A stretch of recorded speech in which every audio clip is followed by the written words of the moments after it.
మీ business ఏదైనా మీ ఊర్లో promotion చేయాలంటే అది సుమన్ టీవీతోనే సాధ్యం. ఇప్పుడే సంప్రదించండి.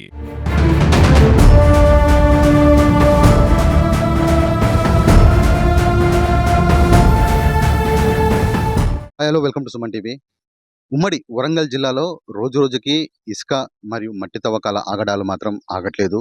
ఇటు వరంగల్ జిల్లా సిపి అంబర్ కిషోర్ అయినా కానీ, ఇటు మహబూబాద్ జిల్లాలో ఉన్నటువంటి ఎస్పీ రామ్నాథ్ కేకన్ కానీ, ఈ మొరం, ఈ మట్టి తవ్వకాలు మరియు ఈ ఇసుక దందాలు ఆపాలని చెప్పేసి కఠిన చర్యలు తీసుకుంటామని చెప్పినా కానీ ఇక్కడ మాత్రం ఇలాంటివి ఏవి నడవట్లేదు. ఇది మన ప్రస్తుతం అయితే మనం వరంగల్ జిల్లాలోని నెక్కొండ మండలంలోని అలంకానిపేట గ్రామంలో ఉన్నాము. ఈ గ్రామంలో ఉన్నటువంటి ఒక పెద్ద చెరువు, అలంకానిపేట పెద్ద చెరువు.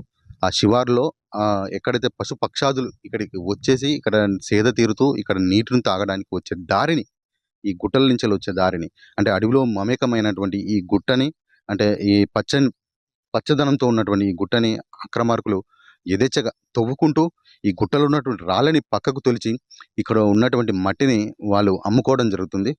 వాళ్ళు పైసల్ని సంపాదించాలని ఒక అక్రమ ఆలోచనతోని ఇక్కడికి వచ్చేసి ఈ గుట్టను తవ్వడం జరిగింది. మీరు ఇటు చూసుకోవచ్చు, ఈ గుట్ట ఎంత పెద్దగా ఉందో. ఇప్పుడు ఈ గుట్ట లోపలికి వచ్చి చూద్దాము. ఈ రాళ్ళని పక్కకు నెట్టేసి ఈ చిన్న చిన్న రాళ్ళు దగ్గరకు ఉన్నా కానీ ఇందులో ఉన్నటువంటి మట్టిని జేసీబీ సాయంతో జేసీబీలు తీసుకొచ్చి ఒక 20 ట్రాక్టర్లు నడిపించుకుంటూ ఇక్కడ అక్రమాలకు పాల్పడుతున్నారు.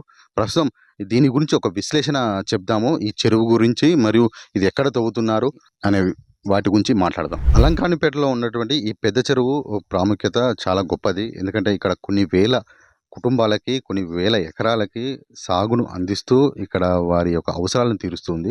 ఇలాంటి చెరువు గురించి తెలుసుకుందాము. పెద్ద మనిషి, చెరువైతే అందరికీ అవకాశం ఉన్నది. చెరువు గొర్రెకు అవసరం ఉన్న చెరువే ఇది. అంటే ఇప్పుడు ఈ చెరువు, ఇప్పుడు మనం ఏదైతే ఈ ప్లేస్లో ఉన్నామో, ఈ ప్లేస్లో అంటే ఇక్కడికే బర్రెలు కానీ, ఆవులు, మేకలు అంటే సేద తీరడం కానీ, వాటర్ ఇక్కడ తాగడం కానీ ఇదే రూట్లో వస్తూ ఉంటారు. బర్రెలు అయితే ఇట్లా పడిపోతాయి. చెరువు ఇంట్లో కానీ దీన్ని తాగుతాయి, వెళ్ళిపోతాయి, బర్రెలు వస్తాయి పోతాయి. ఈ చెరువు అంటే ఎంత విశాలమైనది, అంటే ఎన్ని ఎకరాలు ఉండొచ్చు? అంటే మినిమం నాకైతే అట్లా తెలియదు. 300 ఎకరాలు అనుకుంటున్నా. ఇక్కడ మీరు చూసుకున్నట్టయితే చెరువు కూడా చూసుకోవచ్చు. 300 ఎకరాల కంటే ఎక్కువ ఉంటుంది. ఒక 5 నుంచి 1000 మధ్యలో ఉంటుంది. చాలా పెద్ద చెరువు. అంటే దీని అలంకానిపేటలో ఒక పెద్ద చెరువు అంటారు. ప్లస్ ఇది బతుకమ్మ ఘాటు. బతుకమ్మలో వేయడానికి ఇక్కడికే లేడీస్ వస్తుంటారు. ఈ చెరువుకి ఒక పక్కనైనటువంటి బోర్డు అంటారు. దీన్ని ముత్యాలమ్మ బోర్డు అంటారు. ఈ ముత్యాలమ్మ బోర్డు ఒక అడ్డుగా ఉంటుంది. ఇది ఏంటంటే వరద ఎక్కువైనప్పుడు ఈ బోర్డుని తాకడం జరుగుతుంది. ఈ బోర్డు తాకి వరదనే ఆపడం జరుగుతుంది. అంటే నీరు ఎక్కువైనప్పుడు అటు వెళ్ళకుండా ఈ ప్రాంతంలోనే, అంటే ఇప్పుడు మీరు చూసుకోవచ్చు, ఇక్కడ ఉన్నటువంటి జేసీబీ అంటే అక్రమంగా మట్టి తవ్వకాలు. ఈ గుట్టలలో ఈ రాళ్ళు ఉన్నాయి. ఈ రాళ్ళని పక్కకు నెట్టేసి ఇక్కడ ఉన్న మట్టిని అమ్ముకోవడం జరుగుతుంది. అంటే ఇప్పుడు ఎండాకాలం అంటే ఎక్కువగా ట్రాక్టర్లు వాళ్ళు కావచ్చు, జేసీబీల వాళ్ళకు వర్క్స్ కొరకని చెప్పేసి పిలిపించుకొని ఇక్కడ మట్టి తవ్వకాలు కానీ ఇలాంటివి జరుగుతూ ఉంటాయి. అంటే ఈ ఉమ్మడి వరంగల్ జిల్లాలో ఇప్పుడు ఇసుక మాఫియాల మీద సిపి గారు కానీ, ఇటు మహబూబాద్ జిల్లా ఎస్పీ గారు కానీ ఇసుక అక్రమాలు కావచ్చు, ఈ మట్టి తవ్వకాలు కావచ్చు, ఇలాంటివి ఎవరు చేయకూడదు, ఇవన్నీ చట్టపరమైన చర్యలు తీసుకుంటామని కూడా వాళ్ళు చెప్తున్నా కానీ ఇక్కడ మాత్రం ఇలాంటి ఆగడాలు మాత్రం ఆగట్లేదు. అంటే యథేచ్ఛగా సాగుతున్నాయి. అంటే ఎవరు ఏమి చేసుకోరు, ఏం పట్టించుకోరు. ఏమన్నా చేసుకోవచ్చు అంటే ఇక్కడ అధికారుల పర్మిషన్ లేకుండా కానీ ఏమన్నా చేసుకోవచ్చు. అధికారులు చూస్తే ఎంతో కొంత ముట్ట చెప్పేసి వెళ్ళిపోదాము అనే ఆలోచనే తప్ప ఇక్కడ ఇప్పుడు ఈ చెరువు ప్రాంతంలో ఇక్కడ ఉన్నటువంటి గుట్టను తవ్వడం వల్ల ఇక్కడ వాటర్ అంటే ఆగకుండా, అంటే ఇక్కడ ఉండే అంటే పశు పక్షాదులు ఇక్కడనే సేద తీరుతూ ఇక్కడ ఉన్న వాటర్ తాగుతూ ఇక్కడికి వస్తూ ఉంటాయి. కానీ అలాంటి దారిని వీరు ఇప్పుడు కబ్జా చేసేసి ఇక్కడ మట్టిని తవ్వకాలనేది జరుపుతున్నారు. ఇక్కడ జేసీబీ కూడా వచ్చు. ఆ జేసీబీ మహబూబాద్ నుంచి తెప్పించుకొని మరి ఇక్కడ మట్టి తవ్వకాలు కిరాయికి తెప్పించుకొని మట్టి తవ్వకాలు జరుపుతున్నారు. అయితే ఇప్పుడు ఇది మధ్యాహ్నం టైము.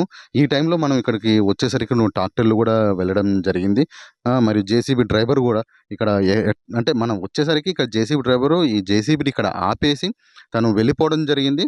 మనం ఇక్కడ చూసుకోవచ్చు, ఈ బోర్డు కూడా చూడండి, చాలా హైట్‌గా ఉంటుంది. ఇలాంటి 2 అంటే ఇటు ఈ హైట్‌తో ఉన్నటువంటి గుట్ట అన్నమాట. ఇటు గుట్టనే, ఇటు గుట్ట ఉంటుంది. ఈ 2 గుట్టల మధ్యలో ఉన్నటువంటి ఒక దారిని, అంటే జంతువులు ఈ వాటర్ తాగడానికి ఇక్కడికి వస్తూ ఉంటాయి. ఆ దారిని వీళ్ళు ఆక్రమించేసి ఇక్కడ మట్టి తవ్వకాలు జరుగుతుంది. అయితే ఇటు సైడ్ మీరు చూసుకున్నట్టయితే ఇది కట్ట. అంటే ఈ అలంకానిపేటకు ఉన్నటువంటి పెద్ద ఆనకట్ట అన్నమాట. అంటే వాటర్ అనేది ఈ కట్టకి తాకుతూ ఉంటాయి. ఇక్కడి నుంచి బతుకమ్మలు వేయడానికి ఆడపడుచులు ఇక్కడికొచ్చి బతుకమ్మలు వేస్తూ ఉంటారు. ఇది బతుకమ్మ ఘాట్ అంటారు. అదే ఇటు నుంచెలనేది జంతువులు మాత్రం ఆ కట్ట అంటే ఆ కట్టని ఎక్కి ఇటు దిగలేవు. ఈ ఈ సైడ్ నుంచెల్లి మాత్రం మనం ఏదైతే జేసీబీ చూసామో ఆ జేసీబీ నుంచెల్లు ఇటు సైడ్ నుంచెల్లు జంతువులు వస్తూ ఉంటాయి. అలాంటి ప్లేస్‌ని వీళ్ళు ఆక్రమించేసి మట్టి తవ్వకాలు జరుపుతున్నారు. ఇప్పుడు మీరు చూసుకోవచ్చు ఈ జేసీబీ ఎలా తవ్వుతుందో ఆ గుట్టని ఆనుకొని ఉన్నటువంటి మట్టిని తోడుతుంది. ఈ గుట్టలో రాళ్ళతో కలిసి ఉన్నది ఆ మట్టి. ఆ గుట్టను గూడా మింగేస్తున్నారు. ఇక్కడ ఉన్న బకాసురులు ఎవరైతే మట్టిని అమ్ముకొని జీవనం గడుపుతున్నారో అలాంటి దుర్మార్గులు ఈ గుట్టని తవ్వేసి ఇక్కడ మట్టిని మొరం దందాని చేస్తున్నారు.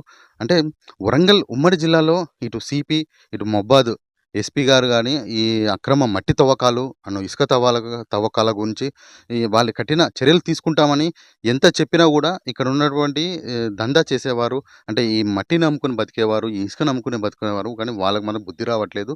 ఇప్పుడు మీరు ఈ ప్రకృతిలో విలీనమైనటువంటి ఈ గుట్ట అంటే ఇటు పశు పక్షాదులకి, జంతువులకి మరియు ఇక్కడ ఉన్నటువంటి జీవరాశులకి ఒక సేద తీరడానికి ఒక నీడనిచ్చేది. అంటే ఒక రకంగా చూస్తే ఈ అలంకానిపేటకు ఉన్నటువంటి ఒక చిన్నపాటి అడవి ఈ గుట్ట. ఇది ముత్యాలమ్మ బోడు అంటారు. ఈ బోడుని మొత్తానికే కొల్లగొడుతూ దీన్ని తవ్వేస్తున్నారు. యథేచ్ఛగా తవ్వేస్తున్నారు. ఇంకా చూద్దాం ఇంకా ఎంత మేరకు తవ్వారో. మీరు ఒకసారి ఇటు చూడండి ఎంతగా తవ్వేశారో ఈ గుట్టని. ఈ గుట్ట మీద రాళ్ళని పక్కకు దులిచి అక్కడ ఉన్న మట్టిని తీసుకొని ఎంత ఘోరంగా చేశారో. అంటే చాలా విస్తీర్ణంలో ఇక్కడ మీరు అటు ఆ గుట్ట చివర ఆ రాళ్ళ మీదకెళ్ళి చూసుకుంటే ఇటు సైడ్ మీరు చూసుకోవచ్చు చెరువు ఉన్నది. ఈ చెరువు అంచు వరకు కూడా అక్కడ వరకు తవ్వడం జరిగింది. ఈ చెరువు లోపటికి చెరువులో చెరువు ఎండిపోతే ఎండాకాలము ఆ చెరువులో ఉన్న మట్టిని కూడా తవ్వేస్తారేమో. అంటే మట్టి ఈ గుట్టల నుంచి తీయడం చాలా కష్టం కదా, రాళ్ళు ఉన్నాయి. ఈ రాళ్ళ నుంచి ఎక్కడ వస్తుందని చెప్పేసి ఆ చెరువును కూడా ఆ చెరువులో ఉన్న మట్టిని కూడా తవ్వుకొని అమ్ముకొని బతుకుతారు కావచ్చు. ఇక్కడ ఉన్నట్టు భూబకాసులు మీరు చూసుకోవచ్చు. రాళ్ళలో ఉన్న మట్టిని అంటే మొరం ఎక్కడ దొరకట్లేదు. అందరూ పంట పొలాలు వేసుకున్నారు. మొరం మట్టి అనేది ఎక్కడ దొరకట్లేదు అని చివరికి ఈ గుట్టను కూడా వదలకుండా ఈ గుట్టలో ఉన్నటువంటి రాళ్ళని పక్కకు తోల్చి ఆ రాళ్ళలో ఉన్న మట్టిని కూడా అమ్ముకోవడం జరుగుతుంది.